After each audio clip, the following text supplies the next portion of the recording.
विचार करो। महाराज जी, आप अभी जगन्नाथपुरी भी गए थे, तो थोड़ा वहाँ का एक्सपीरियंस बताओ कि मैं जानना चाहता हूँ आपसे कि आपके थ्रू अगर कोई जगन्नाथपुरी के बारे में जाने तो वो कैसा होगा, थोड़ा बताओ। जगन्नाथपुरी कलयुग के देवता हैं। मतलब श्री कृष्ण चारों युगों में अपने अलग अलग रूपों में पूजे जा रहे हैं। जैसे कि सतयुग में प्रधान, सतयुग के लोग जिनकी पूजा करते थे वो थे श्री बद्रीनाथ भगवान। त्रेता में जिनकी प्रधान पूजा होती थी वे थे श्री रंगनाथ भगवान, साउथ इंडिया में श्रीरंगम में।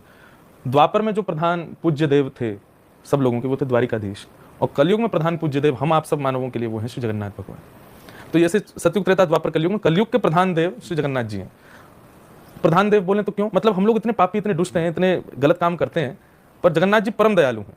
वो इजीली सब कुछ क्षमा करते हैं, इसलिए जगन्नाथ भगवान का कलयुग में बहुत विशेष प्रभाव है।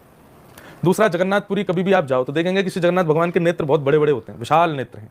मतलब ऐसा हो ही नहीं सकता कि आपको जगन्नाथ जी ना दिखें। उसका मैं एक कारण बताता हूं कि जी जगन्नाथ जी के ना पलकें नहीं है। बाकी जितने भी ठाकुर हैं सबकी पलकें हैं, जगन्नाथ जी की पलकें नहीं है। क्यों? क्योंकि वो आंखें कभी झपकती ही नहीं है। क्यों नहीं झपकते? इसका बहुत अच्छा कारण वहां के लोग बताते हैं। बोले कि हम लोग दर्शन करने आए और जगन्नाथ, बहुत भीड़ की वजह से एक क्षण ही जगन्नाथ जी दिखे और उसी समय हमारी पलक झपक गई तो दर्शन रह जाएंगे। इसलिए जगन्नाथ जी ने अपनी पलकें ही नहीं बनवाई। क्यों? वो पलक झपक के मुझे ना देख पाए, मैं उसको देखता रहूंगा, मेरी आंखें खुली रहेंगी। वो भले ही मुझे नहीं दिख पाए लेकिन मेरी दृष्टि में तो वो आ ही जाएगा। तो ऐसे श्री जगन्नाथ जी बड़े प्यारे देवता हैं। कलयुग में व्यक्ति को हर वर्ष का एक नियम बनाना चाहिए कि हर साल में एक बार तो जरूर जाए जगन्नाथपुरी की दूसरी बात यह है कि जगन्नाथपुरी में दर्शन से भी ज्यादा महत्व है वहां के प्रसाद का।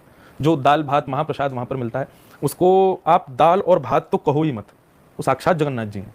साक्षात महाप्रसाद है, गोविंद है, साक्षात गोविंद का स्वरूप माना जाता है वहाँ का महाप्रसाद। वहाँ के महाप्रसाद के कई नियम ऐसे हैं, वो सुनकर के कई लोग जो हमारे धर्म को ऐसा बोलते हैं कि बड़ी ऊंच नीच करते हैं, ब्राह्मणवाद ज्यादा है, औरों को ऐसा मानते हैं। जाओ जगन्नाथपुरी का नियम है, अगर आप खा रहे हो, सबसे पहली बात तो आप ऊपर बैठ के या आसन पर कपड़े पर बैठ के नहीं खा सकते, आपको जमीन पर बैठ के ही खाना पड़ेगा। वो महाप्रसाद है, उसके लिए इतनी रिस्पेक्ट है कि नीचे ही बैठ के खाओ, आसन भी नहीं होना चाहिए, पृथ्वी पे बैठो।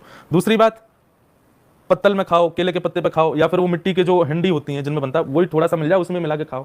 आप जब खा रहे हो और आपकी थाली में से अगर कोई और आके खाना चाहे तो आप रोक नहीं सकते, नहीं तो पाप लगेगा। अच्छा, हाँ, वहां पर नियम है। जैसे आप खा रहे हो और मैं आऊं और आकर के खाते हुए आपके में से आज्ञा लूं कि भाई थोड़ा मैं भी खा लूं, तो आप ऐसा नहीं कर सकते अरे ये तो झूठा हो गया, इसने मेरे में से खा लिया। नहीं, वहां झूठा नहीं होता।